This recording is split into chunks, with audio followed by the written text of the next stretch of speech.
أَمَّنْ خَلَقَ السَّمَاوَاتِ وَالْأَرْضَ وَأَنزَلَ لَكُم مِّنَ السَّمَاءِ مَاءً فَأَنبَتْنَا بِهِ حَدَائِقَ ذَاتَ بَهْجَةٍ مَا كَانَ لَكُمْ أَن تُنبِتُوا شَجَرَهَا أَإِلَٰهٌ مَّعَ اللَّهِ بَلْ هُمْ قَوْمٌ يَعْدِلُونَ۔ بھلا بتاؤ تو کہ آسمانوں کو اور زمین کو کس نے پیدا کیا؟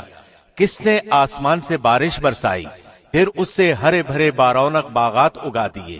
ان باغوں کے درختوں کو تم ہرگز نہیں اگا سکتے۔ کیا اللہ کے ساتھ اور کوئی معبود بھی ہے؟ بلکہ یہ لوگ حق سے انحراف کرتے ہیں۔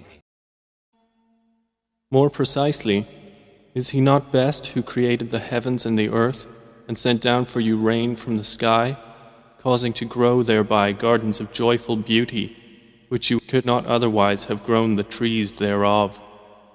Is there a deity with Allah?